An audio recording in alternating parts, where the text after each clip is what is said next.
Zara Tyndall, a royal without a royal title. It's fair to say that Zara is a great credit to the royal family. She's added a certain amount of celebrity and a great deal of glamour. Fun-loving, colourful, upbeat. Zara is one royal unconstrained by old-fashioned protocols.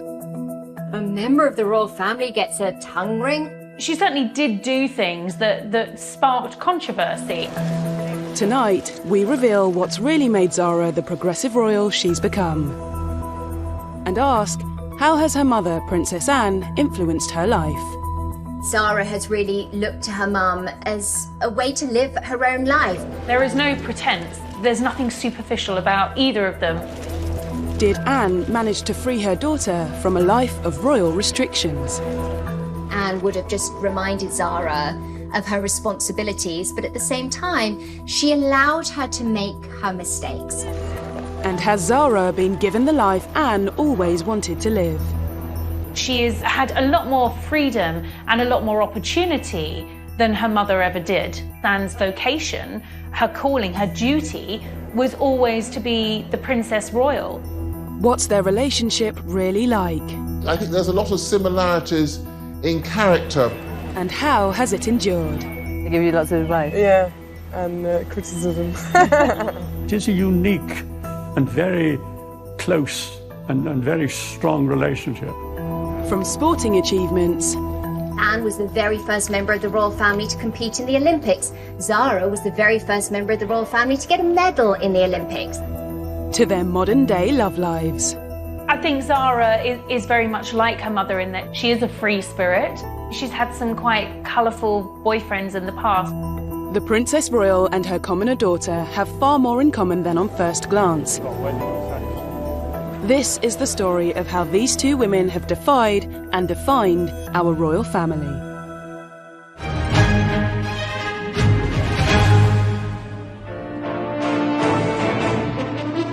The 15th of May, 1981.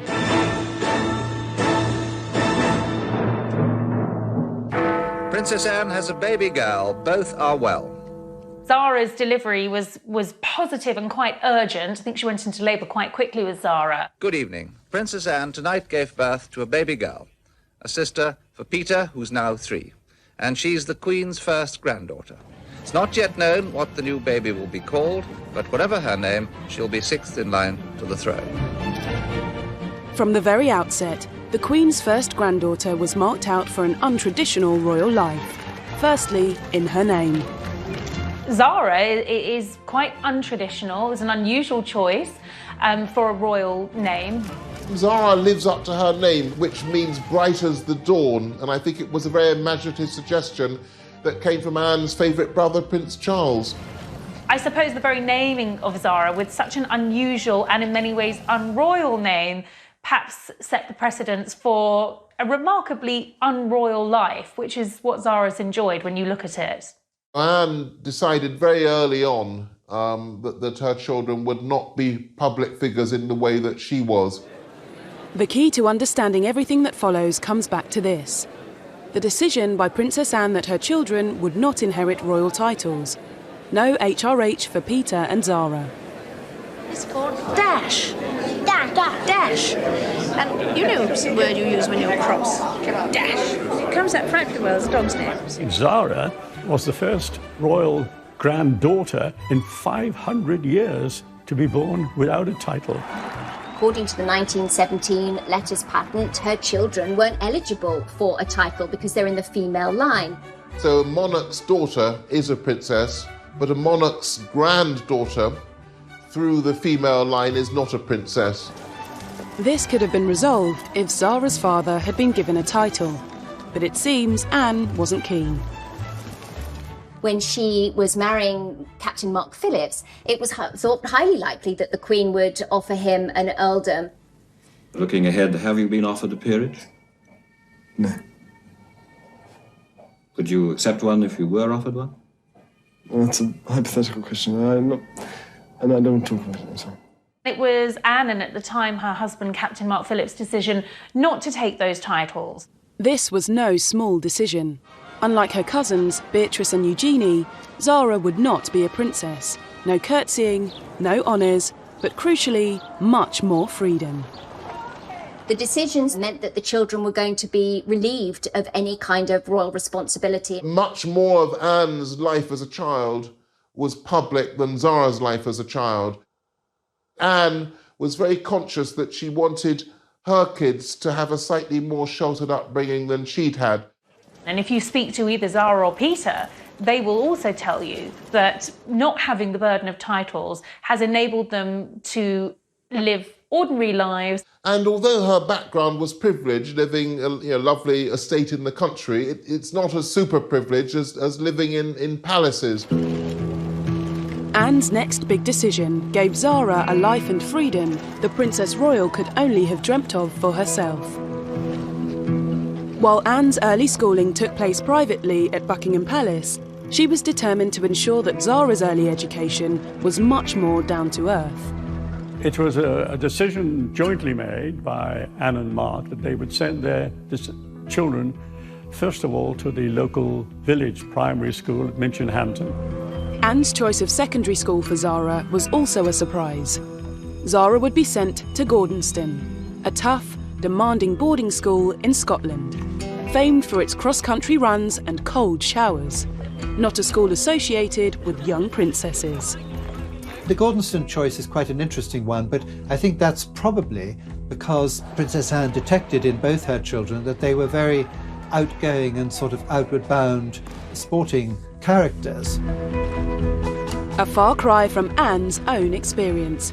At 13, she was sent to Benenden, a genteel and very posh boarding school for girls. These two decisions, no title and Gordonston, set Zara on her path, sporty, resilient and happy. Had Anne paved the way for her daughter to fulfil her first dream? Zara's potential as a world-class sportswoman was developed. They really allowed her to flourish.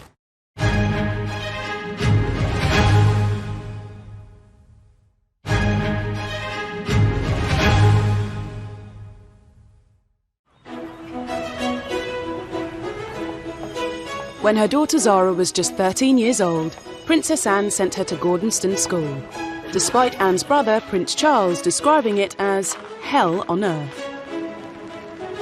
Gordonston is not for everybody. Prince Charles, of course, is famous for saying that he loathed his time in this Scottish boarding school. I don't think it's a school where a very sensitive and creative person should go. But, the best will in the world, Peter and Zara, are not creative in that particular way. They're much more sporting types, and so they, I think, did prosper and rather enjoyed it up there. Zara and Peter actually had very positive, very happy experiences there. Princess Anne couldn't attend Gordonston. The school only began offering places to girls in 1972. But Anne was adamant that Zara would go to the school she may have longed to join, knowing it played to all Zara's strengths. They concentrated very much on the open-air life. There was a lot of sporting activity. Zara's potential as a world-class sportswoman was not only recognised but developed. They really allowed her to flourish. She loved boarding, she did well at her A-levels. Post-school, Princess Anne was thrust into life as a working royal, but she had other ideas for her own children. She could see Zara's potential, and she wanted to push her to reach her goals that she couldn't because of royal protocol. Zara has certainly had more latitude than her mother. She's able to be just that little bit more relaxed. She's always had to make her own way in life, and probably had a much easier time than those that are closer to the throne and are given titles and do have to operate as members of the royal family. Anne's early decision not to secure a royal title for her daughter meant Zara had choices that she never had. Like mother, like daughter, Zara was showing signs of excelling on the junior equestrian circuit. Not having that HRH title, not being a full-time working member of the firm, means that she's had a lot more freedom and a lot more opportunity than her mother ever did. Among all the qualities that Zara and Anne have in common, uppermost is their enduring love of horses. It's impossible to overestimate the importance that horses have been in the princess's life. The British royal family have to be the horseiest family in the country. It's almost like they're pre-programmed to come out loving horses as part of their genetic makeup. Zara, as with every child born into the royal family, would probably have sat on a horse for the first time before she can remember now. In that family, you learn to walk and then you learn to ride. You start on a Shetland pony and then you move on to a slightly bigger pony that's probably quite badly behaved and stomps on your toes occasionally.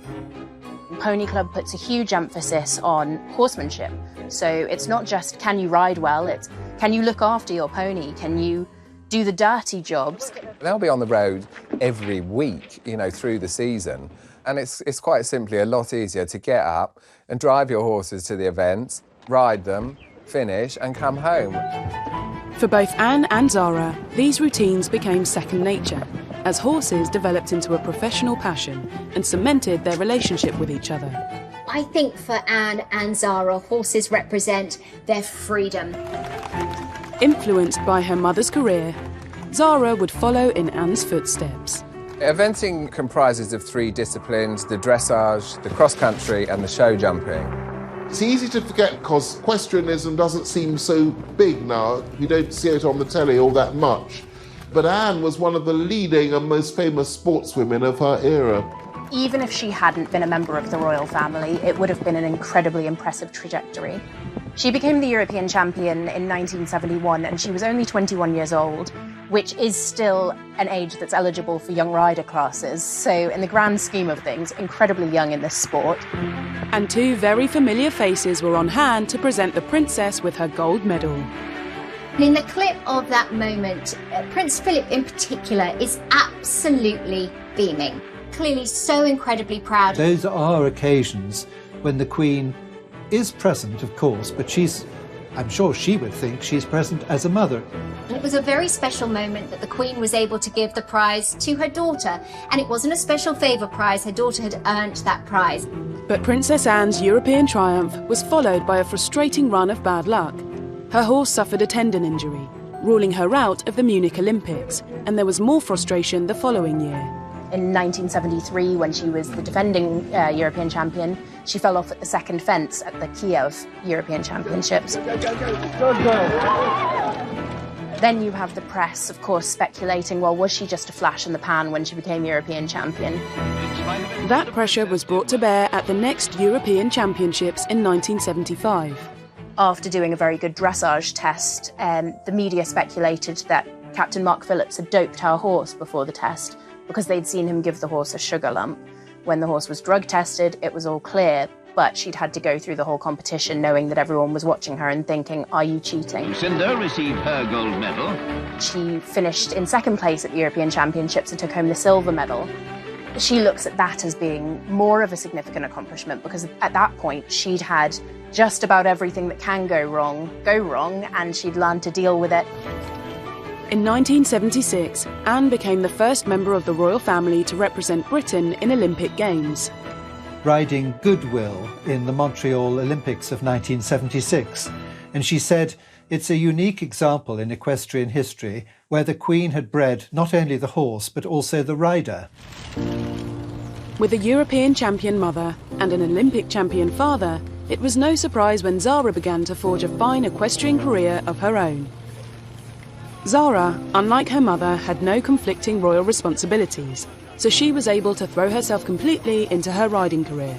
And Anne was on hand to support her daughter, underlining their unique relationship. It was my decision if I wanted to ride, and never pushed me, so but when I did, they very much backed me up, and they're both very knowledgeable, unfortunately. So they give you lots of advice? Yeah, and criticism.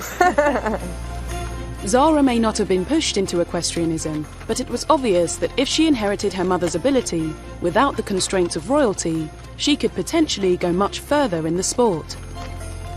It was in the late 90s, in her teens, when she finished second in the Pony Club Championships, that the equestrian media and then the regular media really started to sit up and take notice. Zara won silver at the European Young Rider Championships in Austria in 2002. and made her senior breakthrough at the Burghley Horse Trials the following year, where Pippa Funnell won the illustrious eventing Grand Slam. She'd already won badminton in Kentucky, and everyone was watching to see if she could get the third one and the biggest prize of all. And Zara was very nearly the rider to stop her from doing this. A mistake in the show jumping cost her dear, but for 22-year-old Zara, making runner-up at Burghley was a big step forward. To finish second in such a high-profile year, that was really the moment where people realised that she was a serious contender. Unfortunately for Zara, an injury to her horse ruled her out of the 2004 Olympic team. 32 years after her mother had suffered the same fate. Getting it right for the Olympics, you being fit and your horse is very often, you know, a game that can go wrong. It's not just me who's had that problem before, you know. I think everyone on the team has had a problem in the past. There are a lot of things that can go wrong with horses and a lot of very minor injuries that can put a horse out of contention for major competitions. But Zara quickly put her Olympic disappointment behind her. After that, she started racking up the titles. In 2005, she went to the European Championships and became European champion. Yeah, she was a phenomenal, talented young rider, and her horse was very impressive. And together they just made this, you know, amazing pair. Zara had the chance to go one better, the following year at the World Championships in Germany, but she arrived in Aachen in a state of shock. Just before Zara went to Aachen for the World Championships, one of her best friends, Sherelle Duke, had what should have been a very innocuous fall at a one-day event. She fell and then the horse rotated over and landed on top of her, causing grievous injuries that she unfortunately didn't survive. That was one of her best friends, a girl that she'd gone on holidays with in the off-season. They were very close. She actually wasn't able to attend Sherelle's funeral. Her brother attended in her stead because the funeral was held while she was already in Germany. Remarkably, Zara kept her focus and went into the final event in the lead. Zara went into the arena with a German audience screaming so loudly that she lost her bearings for a moment, didn't realise that the clock had started and so lost seconds off her timed show jumping round. But as she crossed the finish line and looked at the clock, she realised that she'd scraped it, she'd managed the win, she was the world champion. Cameras covering the competition managed to capture the raw emotion that was on display in this moving footage. A world away from the eventing arena, in a star-studded glitzy TV broadcast, we learned just how much Zara had touched public hearts. And the BBC Sports Personality of the Year for 2006 is Zara Phillips. To rapturous applause from the studio audience, Zara followed in her mother's footsteps to become the second royal family member to win BBC Sports Personality of the Year. People just voted, you know, again and again and again, and in their droves, because, you know, it was really important that she won, because it caused global interest in equestrianism. And a lot of the phone-in votes seem to be coming from Buckingham Palace. BBC Sports Personality of the Year on the telephone. They've all been voting on your phone. 35 years earlier, the award ceremony looked like a smaller, more intimate affair, but the achievements of both women were plain to see. Yeah, I think it probably made them realise that I wasn't just kind of playing around at it, and it was serious and it is hard work, and, you know, hopefully they have seen that. But Olympic success continued to elude Zara after her horse Toy Town was again injured before the 2008 Games in Beijing. Her Olympic debut would have to wait until London 2012, the Games which Princess Anne had been so instrumental in securing for the capital. The London Olympics, which obviously was an enormous occasion for her to be a part of. It's all getting much closer and everyone's getting more excited. And Zara wasn't there just for the ride. In Jubilee year, the Queen's granddaughter, Zara Phillips, and her teammates were handed their silver medals by her mother, Princess Anne. Made it feel very, everything's worth it, and, you know, we did a good job, and we got an Olympic medal. You know, not many people could say that. Obviously it's amazing. It was amazing to get a medal anyway, so to get it from your mum was pretty cool. Anne and Zara's relationship during this time just grew stronger, and Anne's early decision to allow Zara more freedom outside the royal family had paid off. Zara had achieved something Anne never managed. Well, they all rode brilliantly. They won the Olympic silver team medal. Things went well for us as well, winning the team gold. Zara and I had a great time afterwards, and I was obviously happy for her. We took a boat up the Thames with lots of the team members and friends and family, and we just had a fantastic night, going up the Thames, sat on a boat, drinking, laughing, and just remembering, how great the last couple of weeks had been. Zara's career has already long outlasted Anne's, and despite approaching 40, with no competing royal responsibilities to cut it short, it could go on and on. Turning 40 is very young in the equestrian industry. There are many riders who don't even begin to be known on the international circuit until they're the age that Zara is now. Her father, of course, was awarded the silver Olympic medal on his 40th birthday by Princess Anne. Some riders are winning medals much later on in their careers, like in their 40s, and as we've seen with Nick Skelton at Rio, even like coming towards 60. With Zara expecting her third child this year, the postponed Olympics due to take place this summer are off the radar, but future success is still very much on the cards. Just because Zara's now in her 40th year certainly doesn't mean that perhaps she'll be slowing down even for the next 10 years. Her top horse at the moment is Class Affair, who has just turned 12 years old. So 12 years old is very much a little bit like 40 for riders, the time at which we start to see them step into their peak. It's still quite young. The 2024 Olympics, which will be in Paris, would be probably on Zara's agenda and wouldn't be out of the question. I'm sure her time will come again. She's just way too talented and too young, really, to think that she won't be back at the top. Next, from horses to husbands. While Anne and Zara bonded over life on the equestrian circuit, they had very different approaches to their love lives. One was duty-bound to have one of the biggest weddings of the 70s. And probably thought the whole wedding was a necessary evil. The other was free to marry in a way that suited her. I think that was a prime example of the freedom that comes with being a non-titled member of the royal family.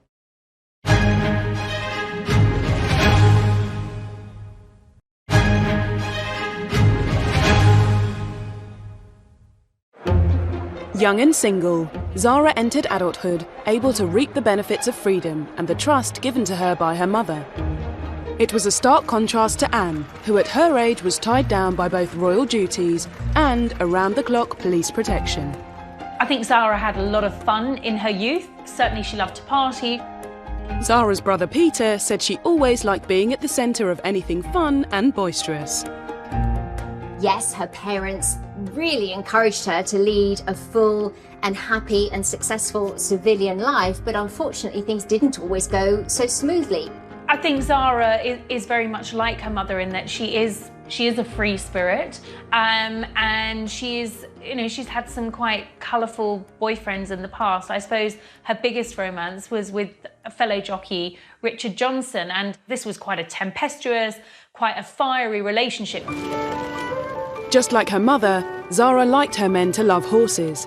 In 1998, she fell for a 21-year-old National Hunt star. Not long later, Zara moved in with Richard Johnson, something that would have been unthinkable for her princess mother to have done with a boyfriend.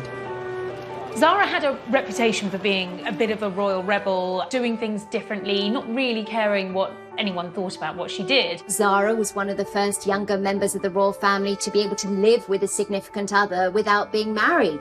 Despite the freedom that Zara enjoyed, she couldn't completely escape the press speculation about the state of her relationship. You'd often see pictures of them out together, kissing, pictures that I suppose further fueled that reputation for Zara as being a bit of a wild royal.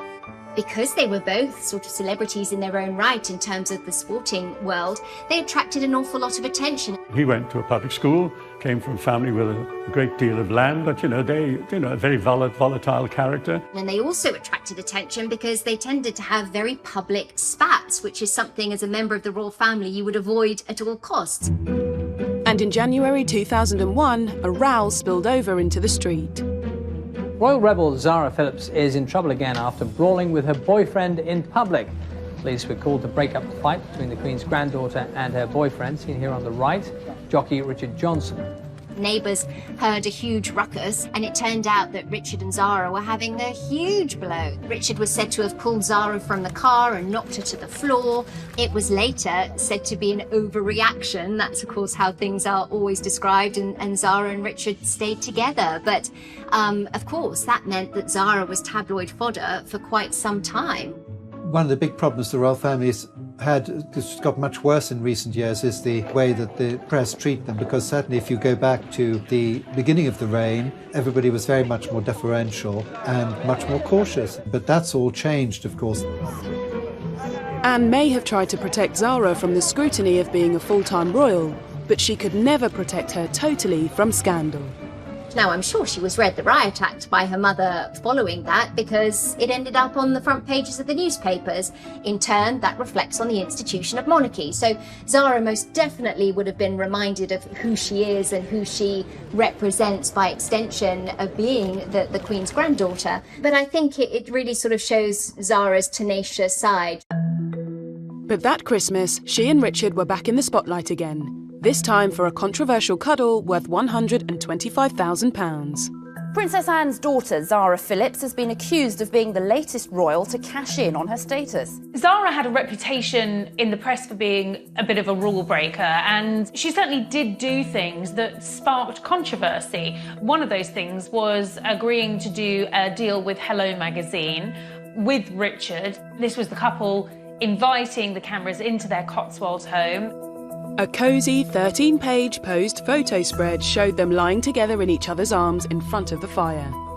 And although the focus was supposed to be on the couple, all eyes were on Princess Anne's daughter. Public criticism, tabloid headlines, these were exactly the kind of things Anne had tried to protect her daughter from. Had her attempt to give Zara a more normal life backfired? It all felt very celebrity and not particularly royal. Anne would have just reminded Zara of her responsibilities, but at the same time, she allowed her to make her mistakes. It might just prickle Princess Anne that here were her children then invading their own privacy by inviting the cameras into their home. Anne must have known from bitter experience that with freedom came responsibility. But perhaps she also recognised in Zara something of her younger self. When Anne was younger, she had that reputation for being a bit of a wild child. It was a bit of the attitude that Zara has as well, a bit of can do and don't care. Anne clearly understood just how intrusive the press could be when dealing with the private lives of the royal family. Her love life generated a lot of interest, and I suppose further fueled that image of her being a bit of a wild child, which often got Princess Anne into hot water. I mean, her attitude to the press. And in her younger days, Anne became known for her celebrated clashes with pushy journalists. In the early days of Anne's emerging onto the public scene, of course, there was a great battle with the press. Actually, she seemed to enjoy the battle. I have to say she gave equally as good as she got. Very good news for us, Your Royal Highness. So you have a vivid imagination. And she also understood just how difficult relationships could be for royals in the spotlight. Has it been a great strain keeping it secret and indeed keeping it away from people like ourselves? I think it has, yes, it became rather a strain. Yeah. It's funny with Anne, you wouldn't really look at her and consider her a romantic, but I think Anne probably is something of a romantic. She met her first husband in 1968. They met through the eventing equestrian circles, and they got married in 1973. Do you think you would have married out of a sense of duty? No way. I'm glad you said that. One very brave reporter asked her at the time if she thought her marriage would be able to survive the pressures of royal life, and she snapped back, well, it's got to, hasn't it? Unfortunately, it didn't. the marriage was clouded by scandal. Zara was barely 18 months old as journalists dogged Anne on a charity visit for Save the Children in Africa. At that time, there were all kinds of rumours circulating about her love life, what was happening with her marriage, was her marriage breaking down? There were so many rumours of infidelity. She was visiting a number of different countries. And the press tagged along because they just wanted the gossip. They wanted the juice and they wanted to find out more about what was happening in Anne's private life. After public revelations of Anne's infidelity and a love child fathered by Mark, they separated in 1989 and later divorced. Anne's first marriage had become an open nightmare. She would never make that mistake again, and she wouldn't let Zara go through it either. So perhaps it's no surprise that Zara soon changed her mind about living her love life in public.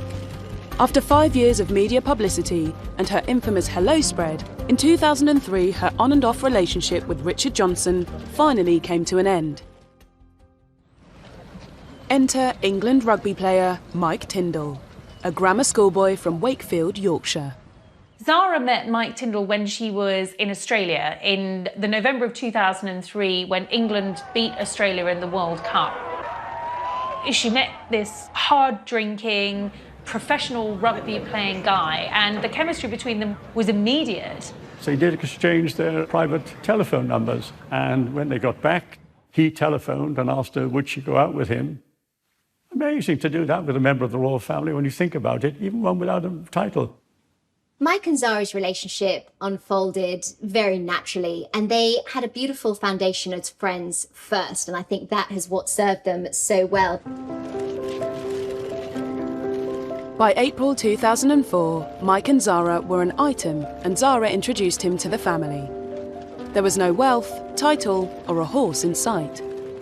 Princess Anne is totally non-judgmental, but the fact that he had achieved, World Cup winning fame, in the rugby world, he was right up there in her way because the princess loves rugby. In contrast to Zara, her mother Anne found happiness in a much more traditional figure. Her husband, Timothy Lawrence, was a query to the Queen. But with Zara, her normal life had allowed her to look further afield, and Mike was a welcome breath of fresh air. If you think about the Queen and the sort of people that were at her table in 1952 when she first became Queen, well, now at Easter, she has people like Mike Tindall at the table, who's a very different character from, let's say, the late Duke of Beaufort, Master of the Horse, a great keen huntsman at badminton, etc. By introducing Mike Tindall into the family, she is sort of showing how times change. Their relationship added a softer side into the somewhat stiff family dynamic. You can't ever imagine Anne hugging and kissing anybody. Zara, on the other hand, is very tactile. She does like to hug and kiss her friends. As a world-class athlete, Mike's work ethic was also just what Zara needed. The one thing that the family really loved was that he encouraged her to start taking her sporting talent seriously. Of course, he was a big rugby player at the time, captain of the England rugby team, and here he was saying to Zara, well, you can go after this, you can do this, and that's exactly what she did. So I think the family will always be very grateful to Mike for encouraging her to pursue that ambition. I guess in a way, Mike Tindall really tamed Zara's rebellious streak. For all of Mike's reputation for being, hard-living, hard-playing, he actually was a pretty sobering influence on Zara. They moved in together and 7 years passed without drama. And it was interesting, when Zara and Mike got together, they were in the tabloids, hardly ever. In 2011, in a year of wedding fever, the Queen's eldest granddaughter married at Canongate Kirk in Edinburgh. And in spite of the high-profile guest list, it flew remarkably low under the radar. How did Zara, the former rebel royal, manage to avoid a media circus for her royal wedding? I think 2011 was particularly interesting in terms of comparing what it means to be in different positions within the royal family. On April 29th, we had that epic, full-scale royal wedding of William and Kate. Just a couple of months later, we get to July, and there are Zara and Mike Tindall going through their nuptials in a much smaller, much more low-key fashion. The doors of the 17th century church were firmly closed to any cameras. It looked very relaxed. People remember they've seen Mike Tyndall chewing gum. He was criticised for chewing gum in public. And I mean, he was just getting rid of his own bridegroom nerves, I imagine. Of course, we had the wedding of William and Kate at the same time, and all the focus was on them, as indeed it had to be. And Zara didn't mind that a bit. I think that was a sort of prime example of the freedom that comes with being a non-titled member of the royal family.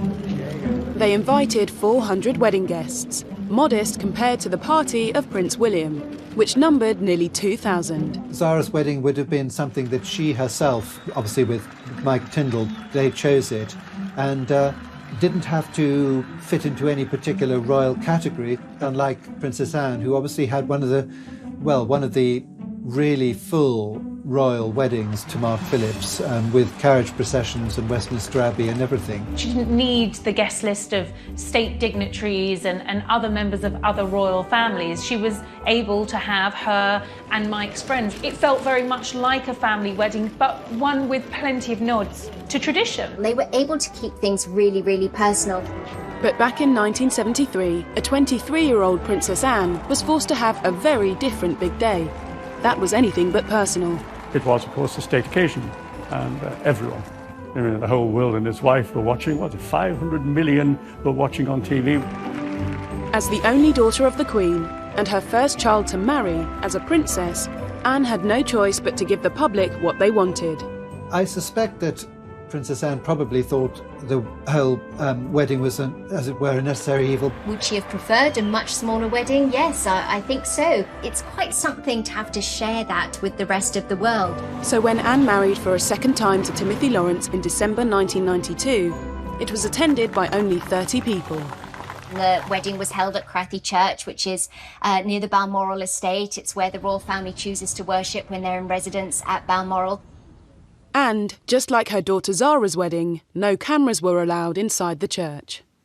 It was very quiet, but it was very peaceful. But the locals in Ballater, the local village just outside Balmoral Castle, all know the royal family. And it was a very, very, very pleasant wedding ceremony. Anne is not remotely interested in a fuss. I think Anne's second wedding was much more in keeping with her personality. Second time round, Anne got the wedding she wanted, perhaps paving the way for Zara to have hers. Did Anne's decision for Zara early on allow her to be her true self, free from expectations and royal constraints? She was left on her own and to enjoy herself, but there were pictures of her out in nightclubs and bars in Sydney. And just how similar are they when it comes to rebellious fashion choices?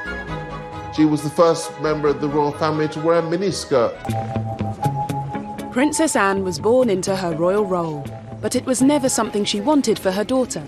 By handing Zara the freedom to be herself, she created a unique bond between mother and daughter, born out of trust and a determination not to be defined by title, even if that did raise some eyebrows. She did have a bit of a reputation of being a wild royal. Princess Anne's daughter, Zara, has joined Keith and the Prodigy and Spice Girl Mel B by getting her tongue pierced. It made front page in nearly every newspaper in Britain. Just behind the Queen Mother, Princess Anne's daughter, Zara, who's reported to have a stud in her tongue nowadays. And everyone was like, a member of the royal family gets a tongue ring? Today, I mean, it wouldn't be a byline. It wouldn't be a forethought or anything like that. Nothing whatsoever. It's extraordinary, really, but it was a very daring thing for her to do. She said to one of the newspapers, my parents would have been far more upset if I'd got a tattoo.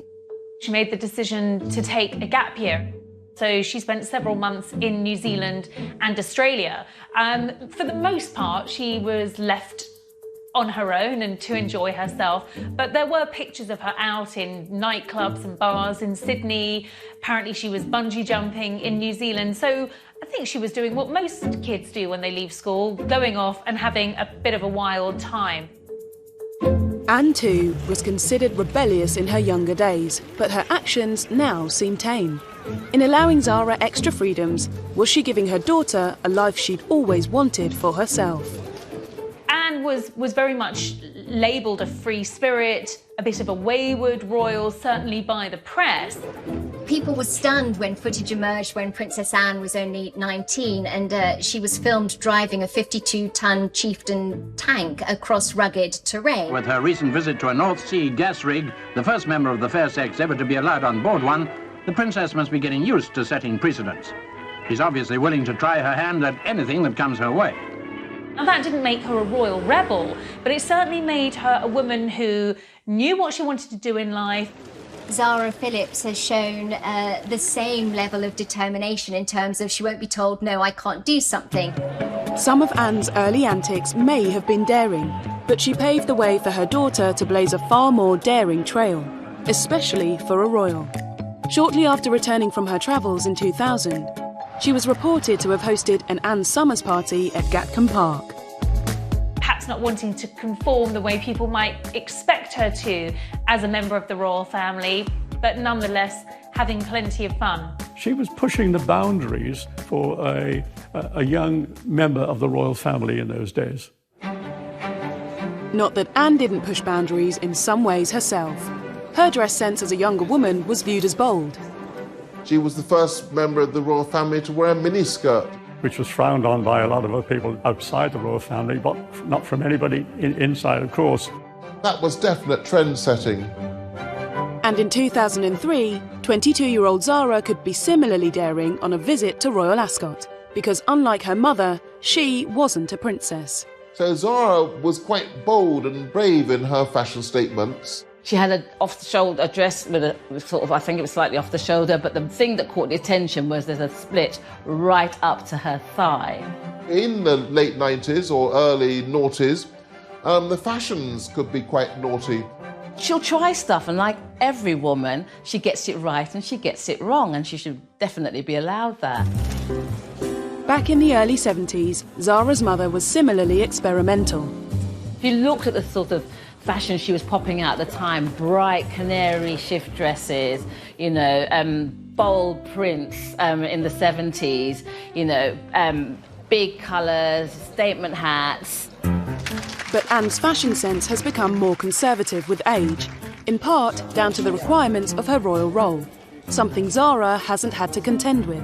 It's his function over fashion. Anne is a princess royal doing a duty. I think the reason she's worn the same hairstyle for so many decades is to make sure that the focus is on the work, not on what she looks like. As a full-time athlete, her daughter has a similar approach.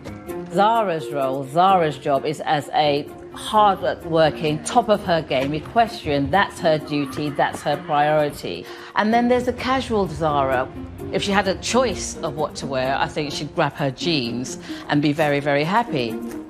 I think Zara has a style, and I think it's definitely more a modern woman than it is princess. Despite Anne's fashion choices being somewhat dictated by her position, they have made her something of an icon. Anne is called thrifty in her fashion sense because Anne is a practical woman and sees no sense in buying something and wearing it just once. I think they call it in the royal family good old Hanoverian housekeeping. One thing she once said to me was, a good suit can go on forever. Anne famously mocked her own thrifty nature when asked about it by Michael Parkinson. The press picked up on the fact that you arrived wearing the same suit they claimed as you were wearing in 1978. It's older than that. It's older. She's got items in her wardrobe that are likely older than her children. The fact she can still fit into them is remarkable.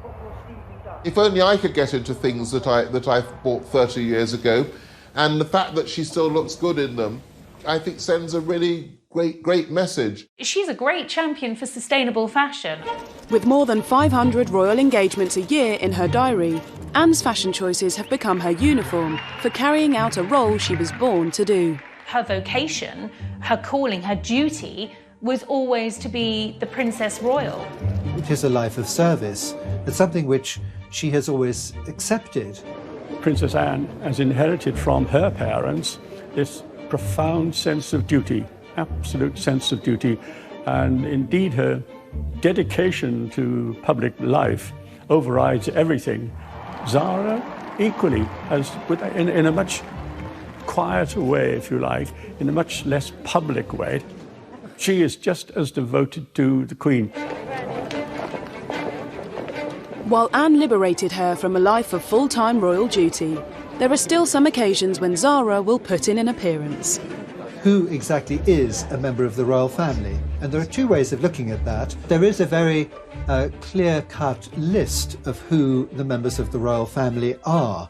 And those are the ones that appear in the court circular, where Zara is obviously a granddaughter of the Queen and very close to her, and a very close member of the family, and will appear at a great number of family occasions. She is not really technically a member of the royal family as such.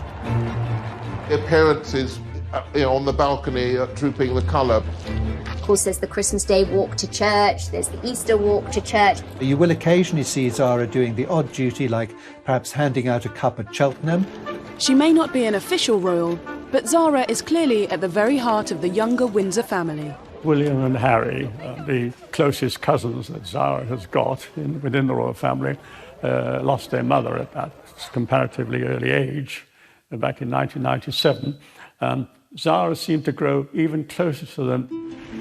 Not long after Diana died, the Prince of Wales decided they should all go on a skiing holiday.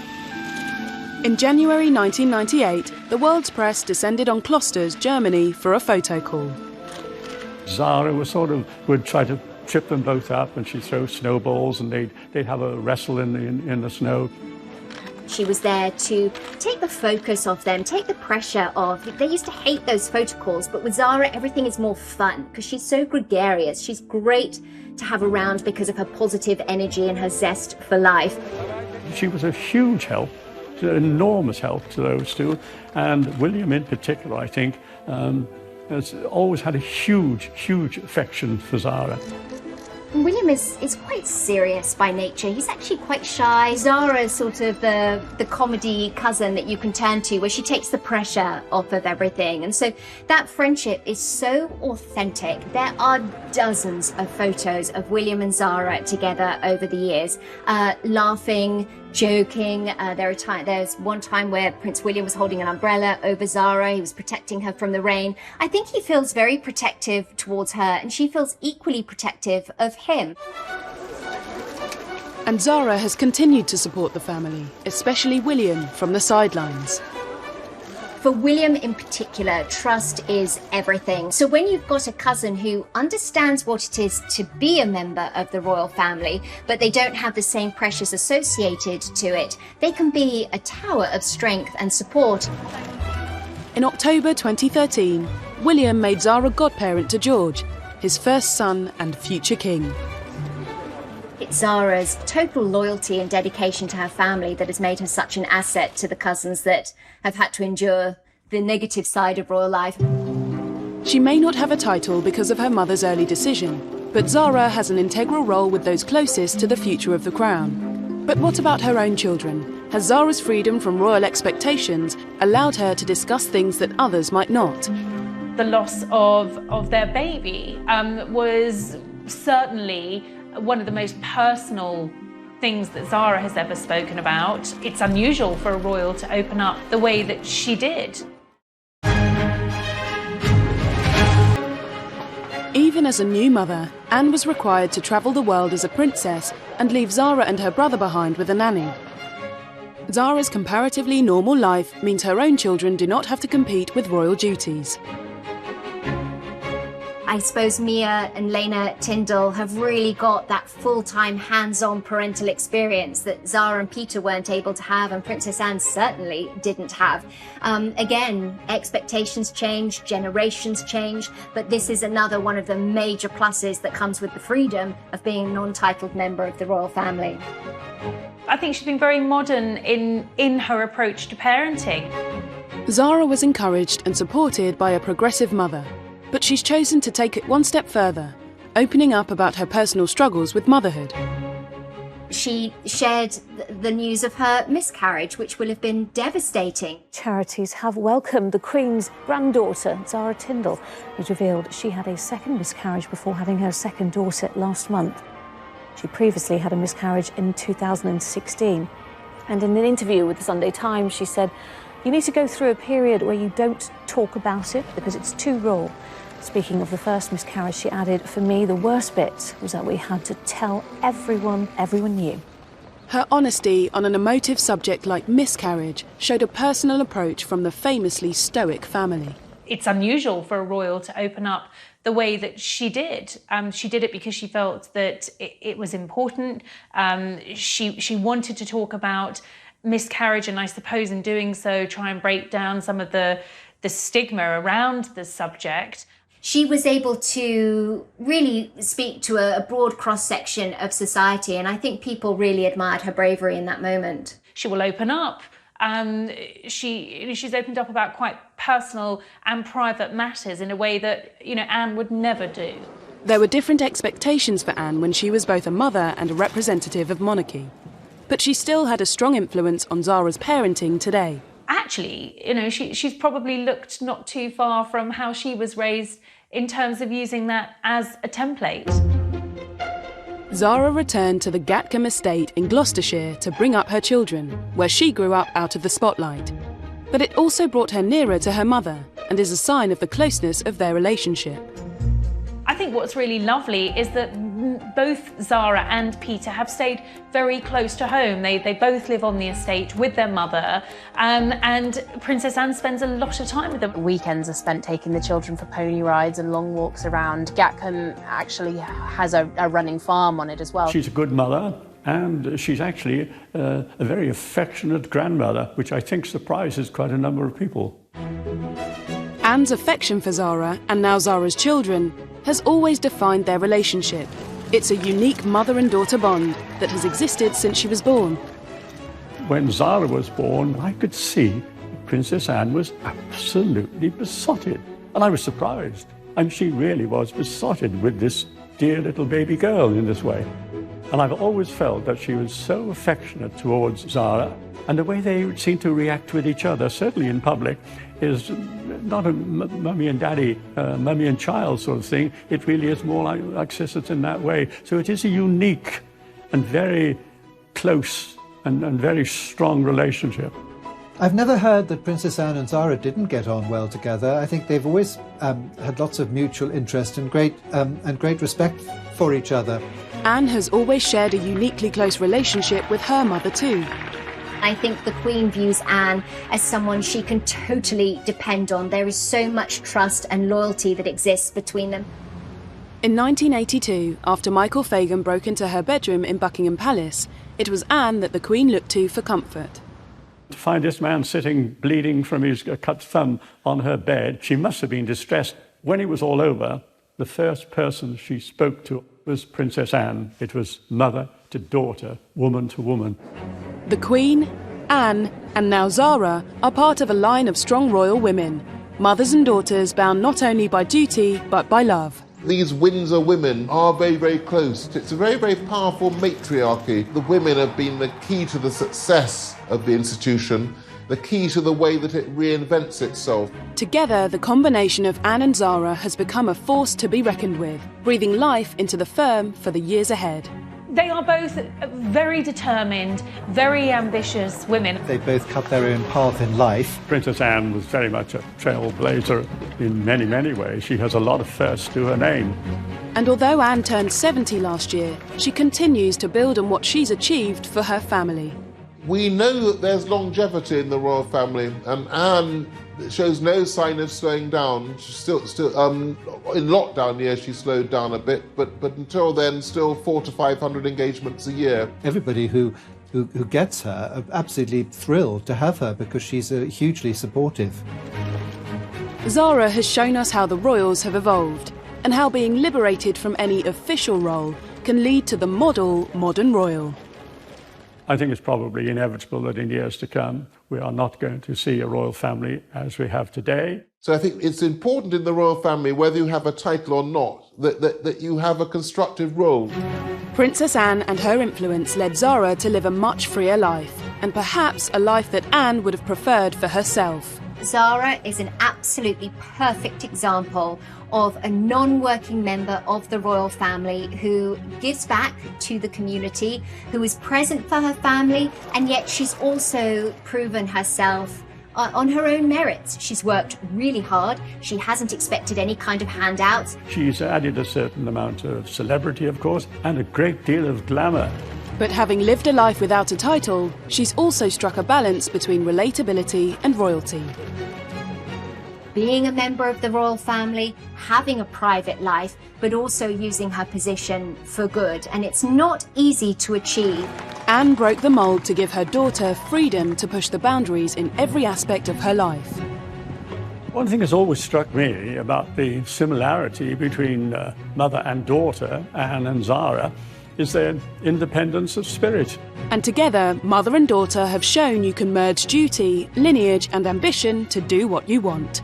I only wish if there could be a blueprint for future generations on how to find that balance and how to live a non-royal life in a royal world. Zara Tindall's it. We should expect to see more royals like Zara in years to come.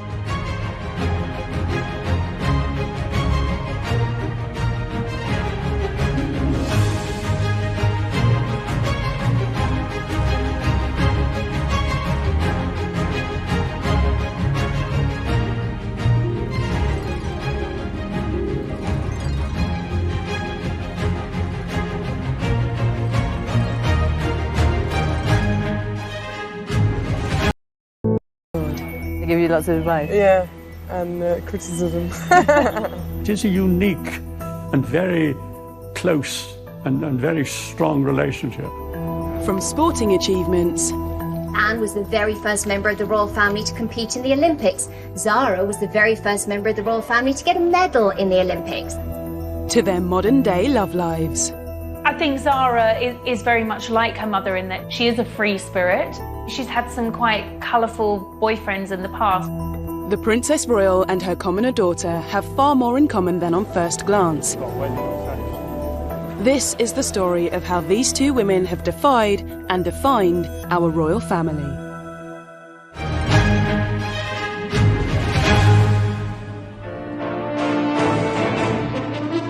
The 15th of May, 1981.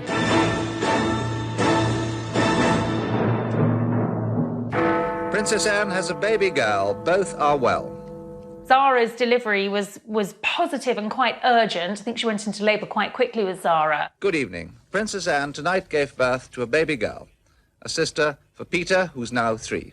And she's the Queen's first granddaughter.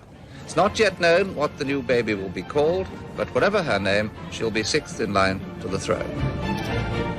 From the very outset, the Queen's first granddaughter was marked out for an untraditional royal life. Firstly, in her name. Zara